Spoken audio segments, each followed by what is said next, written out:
Hi everyone, my name is Rachel and this is my YouTube channel Give Me Some Sugar, where we will talk about how to live your life to the fullest alongside diabetes. So today we're going to talk about 3 ways to bust diabetes burnout.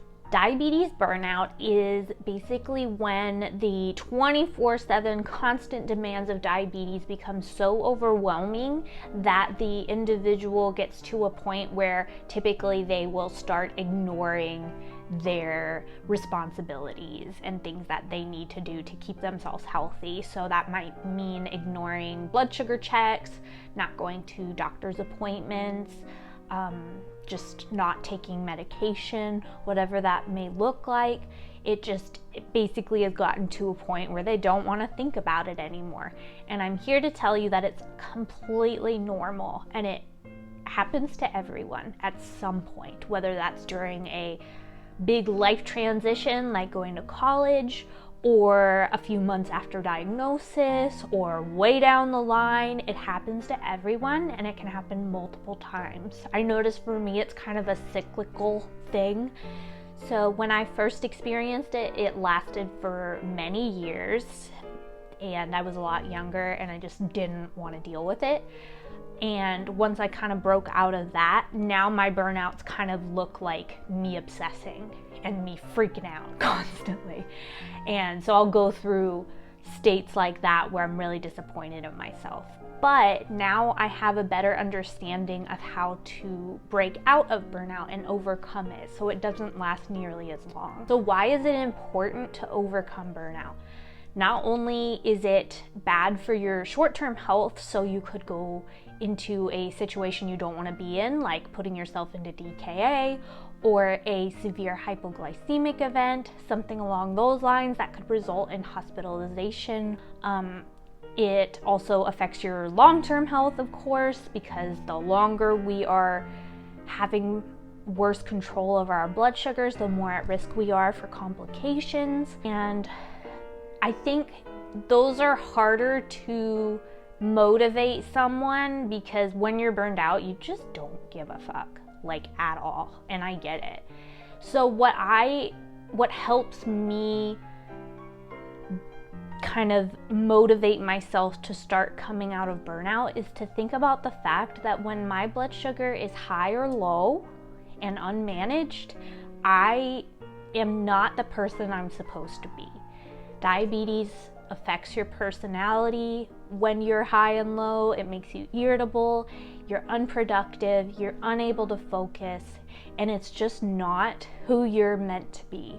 So I don't want you, and you should not want to let diabetes do that to you and to take away parts of your life like that. If that is helpful for motivating you, then you can kind of move on to these 3 steps for beating burnout. The first step is changing your self-talk. So we are often very negative when it comes to diabetes care, and especially when we're feeling burned out. So we do a lot of, my blood sugar's high, how can I let myself do that? I'm such an idiot, I don't know how to do this. It's just like a never-ending beat up on myself kind of experience. So really working towards talking better to yourself is the biggest and most important step in overcoming burnout and just being more kind. I know this is really hard to do at first because you've made it a habit to talk negatively. So just adding things into your life to remind yourself of what a badass you are is very helpful. Putting a sticky note on a mirror and reading out a positive affirmation every morning is great. Putting a note in your blood glucose kit. Whenever you check your blood sugar, you read that note to yourself and you say something along the lines of, it's just a number, it doesn't define who I am.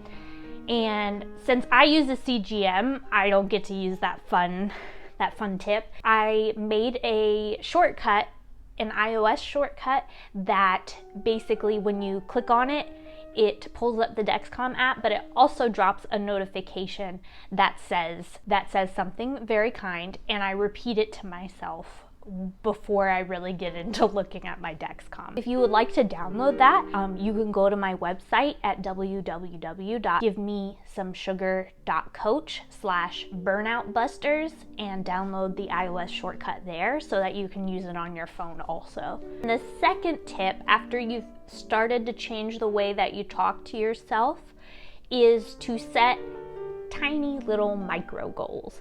So you never want to set a gigantic, in anything, you don't want to set a gigantic goal to start with.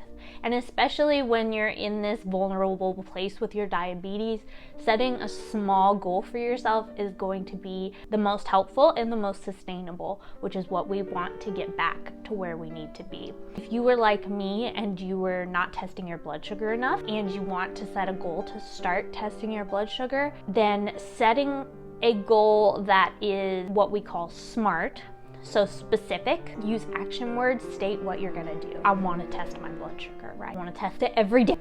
Measurable, so it should provide a way for you to evaluate your success. Testing it maybe once a day or twice a day. That leads us to achievable. So it should feel like something that you can most definitely do, and it's not something that you're already dreading. If that means testing yourself only once a day, that's okay. Start there.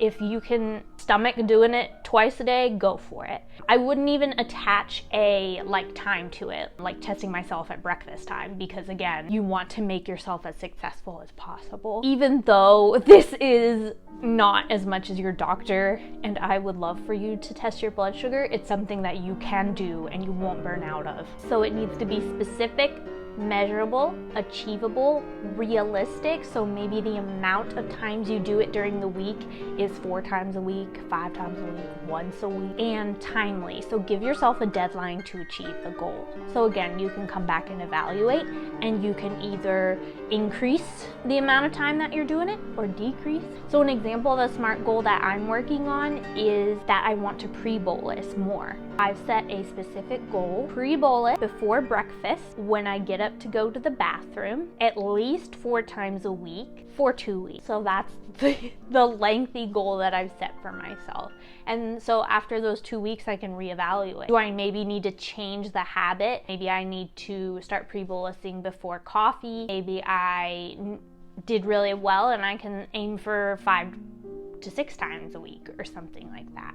And then the third tip I have is finding community. So this is so stinking important because a lot of the time diabetes feels very isolating, especially if you maybe live somewhere that you're just maybe you're the only person at school that has diabetes, the only person you've ever met that has diabetes. So knowing that there's a bunch of other people out there that are going through the exact same thing as you is so valuable.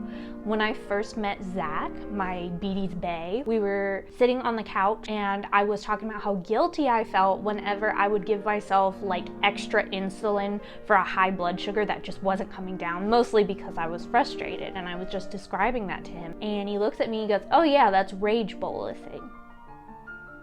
I was like, oh my God. So apparently, not only is this something that a bunch of people go through, but they had a dedicated term for it. It blew my mind. Facebook groups, meetup, just maybe support groups that you can find through your doctor's office. These are gonna be really helpful. I know nowadays they also have diabetes camps for adults even, so that could be something that would be of interest to you. Conferences, anywhere you can just find people that really understand you is extremely valuable and helpful for overcoming diabetes burnout.